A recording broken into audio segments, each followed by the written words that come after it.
Bonjour tout le monde, aujourd'hui nous allons lire le Bossume de Notre-Dame. Assisez-vous confortablement et bonne écoute.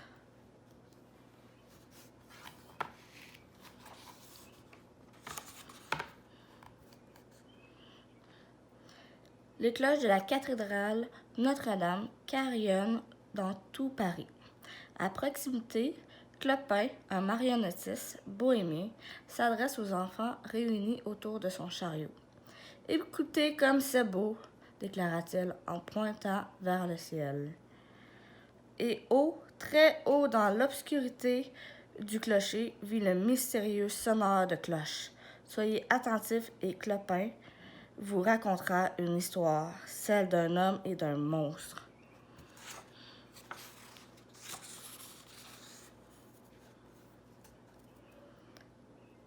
L'histoire commença par une sombre nuit dans l'ombre de Notre-Dame. Une embarcation transportant plusieurs bohémiens descendait silencieusement la rivière.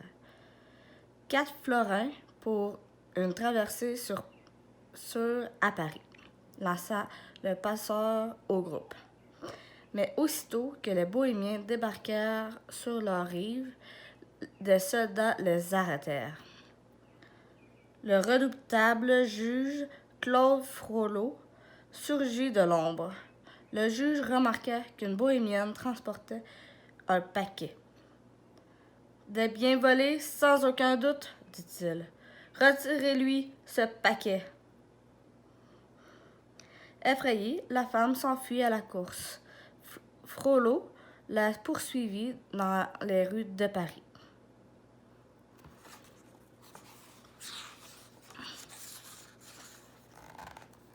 La femme grimpa les marches de la cathédrale, Frollo tout juste derrière elle. Au moment où il saisit le paquet, elle trébucha et se cogna la tête. Ses yeux se fermèrent doucement pour ne plus jamais s'ouvrir. Du paquet jaillit des pleurs. « Un bébé !» murmura Frollo. Il souleva la couverture et recula. Horrifié, « Un monstre !» souffla-t-il. L'archidiacre de la cathédrale dit à Frollo, « Pour te racheter de la mort de cette femme, tu dois garder l'enfant et l'élever comme s'il était le tien. Alors qu'il vive avec vous enfermé dans le clocher, répliqua Frollo. Il pourra m'être utile un jour. »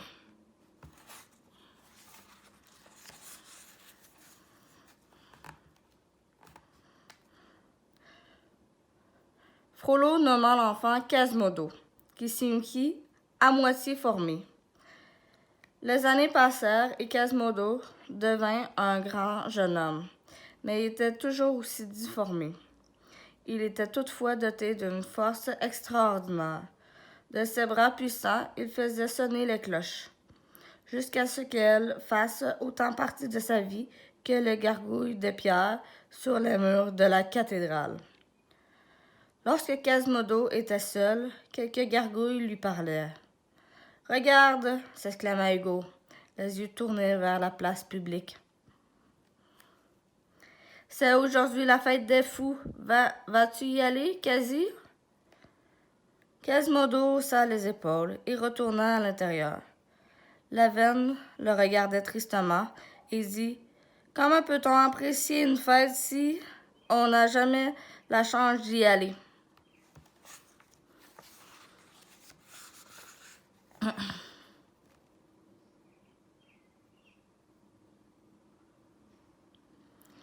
Les gargouilles virent Quasimodo dans le clocher. Quasimodo admirait la ville miniature qu'il avait sculptée. C'était là le plus près qu'il ait jamais été du monde extérieur. « J'aimerais bien y aller, mais je ne serais pas la bienvenue, dit-il à ses amis. « Tu devrais y aller, dit Victor. Ce serait une expérience éducative. » Frollo apparut alors dans l'embrasure de la porte. Les gargouilles redevinrent pierre. « Ne pense pas aller à la fête, dit à Quasimodo. Les gens riraient et te traiteraient de monstre. » Quasimodo baissa la tête. « Oui, maître, dit-il. Vous êtes mon seul ami. »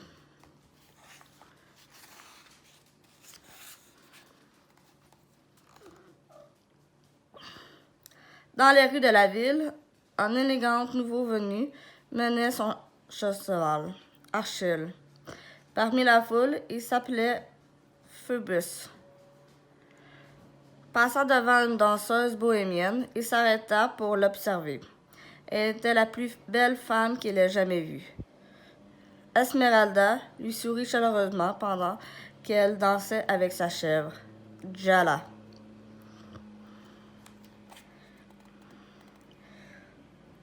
Soudain, un autre bohémien lança un cri d'alarme. Avant qu'elle ait pu fuir, 2 soldats arrêtèrent Esmeralda et l'accusèrent de vol.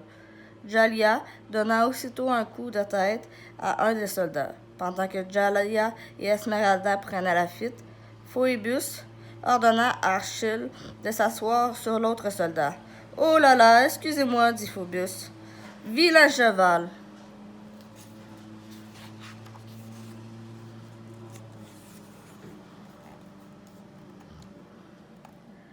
Un des soldats brandit sa dague sous le nez de Phoebus. « Je vais te donner une leçon, paysan, rangea-t-il. Phoebus souleva sa cape, révélant un uniforme de capitaine. « Un peu de calme, lieutenant, dit-il. Indiquez-moi plutôt le chemin du palais de justice. » Arrivé au palais, Phoebus fut conduit devant Frollo. Capitaine, l'accueillit le juge. Vous arrivez juste à temps pour m'aider à débarrasser la ville des Bohémiens. Nous cherchons leur repère, un endroit appelé la Cour des Miracles. Lorsque nous l'aurons trouvé, nous les écarasserons comme des fourmis.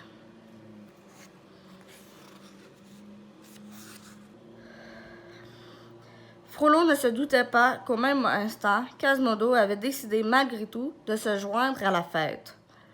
Dans le cohue, il trébucha et atterrit aux pieds d'Esmeralda. Il mit rapidement son capuchon devant son visage. « Êtes-vous blessé? » demanda-t-elle. « Laissez-moi regarder. » Elle retira le capuchon et dit « Voilà, il n'est pas mal. En passant, c'est un super masque que vous portez. » Plus tard, Esmeralda dansait dans la foule. Quasimodo l'admira, se rappela sa gentillesse. Postés plus loin, Frollo et Phoebus admiraient aussi la belle danseuse.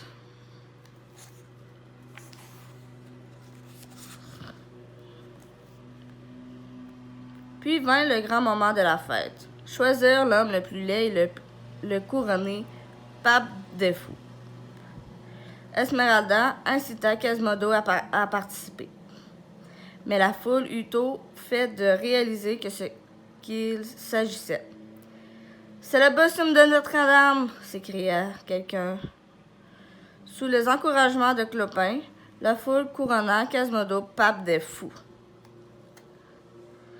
Mais les cris de joie se changèrent bientôt en insultes lancées à l'endroit de Quasimodo.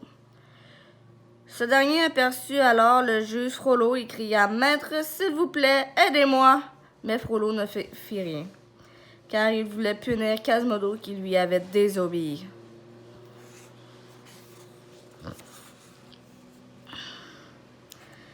Esmeralda ne pouvait supporter une telle méchanceté. Elle libéra Quasimodo et confronta Frollo. « Vous maltraitez ce pauvre garçon comme vous maltraitez mon peuple ?» dit-elle. Furieux, Frollo cria « Phoebus, arrêtez-la !»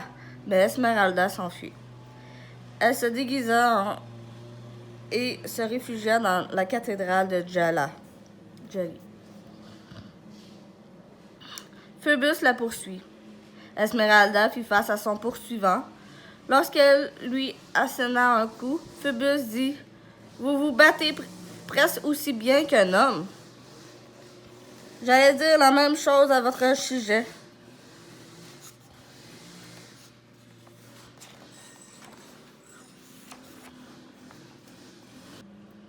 Phoebus donna sa parole à Esmeralda, qu'il ne l'arrêterait pas dans la cathédrale.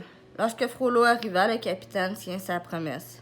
Elle réclama le droit d'asile, dit-il. Nous ne pouvons pas l'arrêter ici. Frollo regarda la jeune bohémienne. Des soldats sont postés à chaque porte, dit-il.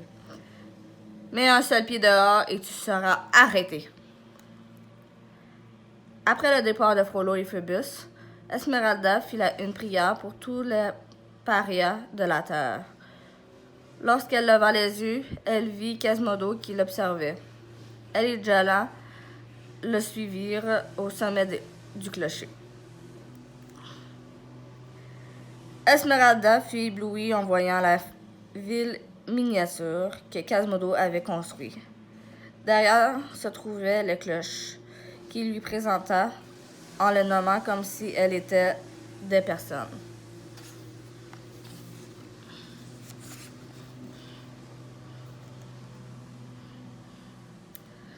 Vous m'avez aidé, lui dit-il, Quasimodo. Je vais maintenant vous aider. Il prit Esmeralda et Jala dans ses bras et descendit le long de la cathédrale. Hors de la vue des soldats, je ne vous oublierai jamais, Esmeralda, lui dit-il en atteignant le sol. Esmeralda lui tendit alors un collier. Elle lui dit, si jamais il avait besoin d'un refuge, le collier le conduirait à la cour des miracles. Lorsque Quasimodo remonta au clocher, Phoebus l'y attendait. Quasimodo grommela. « Pas de soldats, sortez !» Il poursuivit Phoebus au bas de l'escalier en brandissant une torche. Phoebus lui dit, « Si vous voyez Esmeralda, dites-lui que je ne cherchais pas à la piéger ici. J'essayais simplement de la sauver. Et dites-lui aussi qu'elle a de la chance d'avoir un ami comme vous. »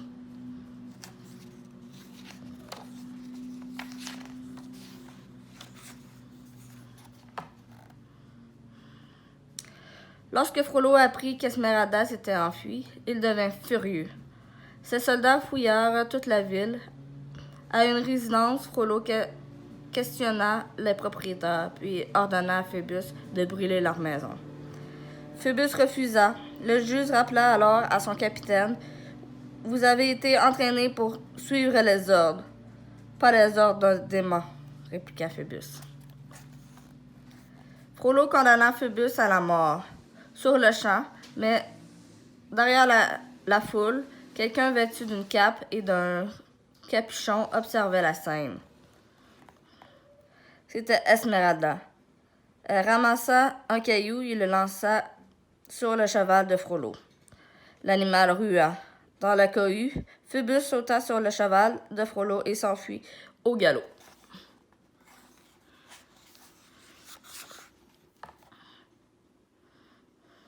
« Attrapez-la » cria Frollo. Les soldats tirèrent une pluie de flèches.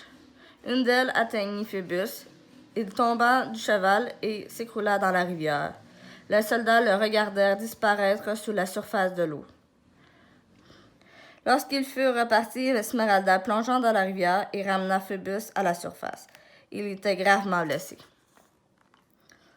Désespérée, Esmeralda transporta Phoebus à la cathédrale. « S'il vous plaît, Quasimodo, cachez-le ici, » le supplia-t-elle. « Promettez-moi que vous le protégerez. » Quasimodo promit et Esmeralda repartit à toute hâte.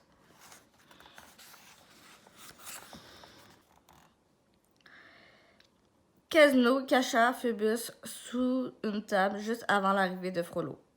Frollo siffla. « Je sais que tu as aidé cette bohémienne à s'enfuir. »« Elle t'a bien eu, mais je sais où elle se cache, mentit-il. À l'aube, je vais passer à l'attaque avec 1000 hommes. » Il tourna brusquement le talon et partit.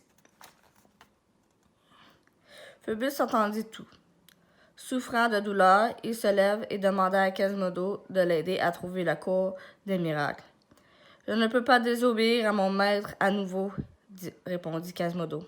« N'êtes-vous pas l'ami d'Esmeralda » lui demanda le soldat. Puis trébuchant, Phoebus partit à la recherche de la cour des miracles. Quasimodo prit alors sa décision. Il allait aider Esmeralda.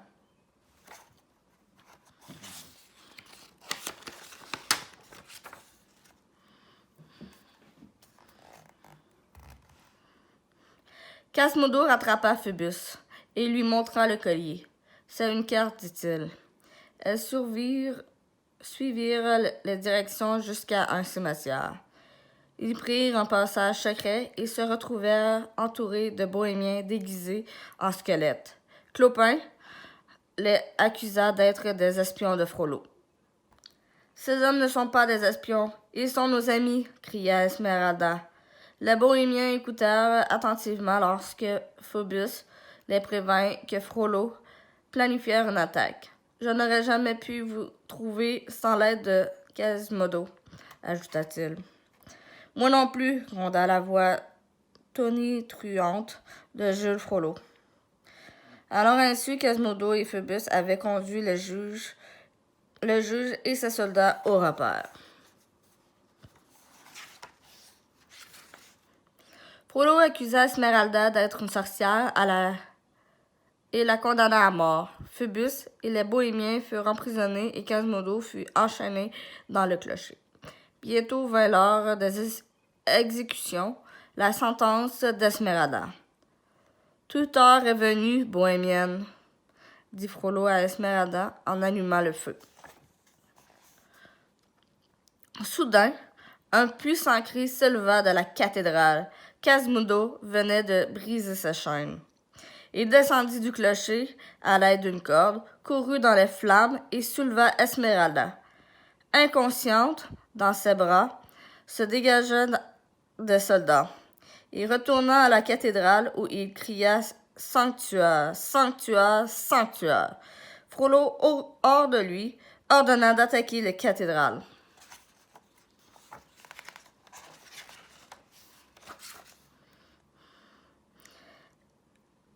À la faveur du désordre qui suivit, Phœbus s'échappa et libéra les bohémiens et cria « Citoyens de Paris, Frollo a déclaré la guerre à Notre-Dame. Allons-nous permettre pareille chose? » Non, rugit la foule en chœur. À l'aide de Hugo et Victor, Quasimodo fit chauffer une cuve de plomb fondu.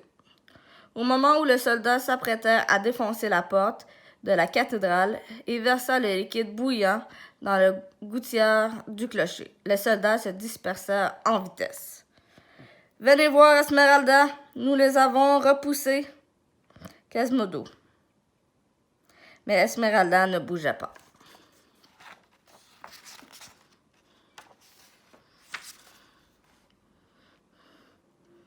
Au moment où Quasimodo s'agenouillait auprès de son ami, Frollo apparut dans l'embrasure de la porte, brandit une dague.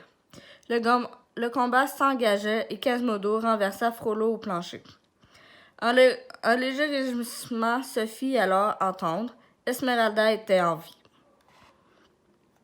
Quasimodo prit Esmeralda dans ses bras et se précipita sur le toit. Frollo à cette rousse, Quasimodo perdit soudain l'équilibre, mais Esmeralda saisit la main de son ami au moment où il allait tomber. Frollo pointa son épée vers eux. Mais la gouttière sur laquelle il se tenait céda et Frollo plongea vers sa mort. Esmeralda n'arrivèrent cependant plus à soutenir Quasimodo, qui tomba à son tour. Mais il fut sauvé par Phœbus à l'étage inférieur. Tendit le bras et l'attrapa.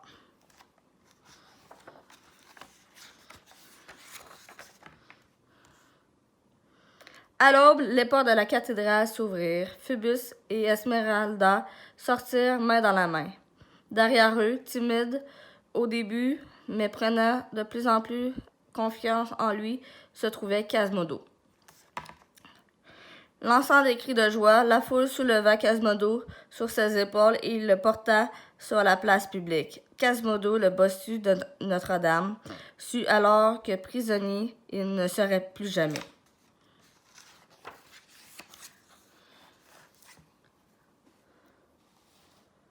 Fin.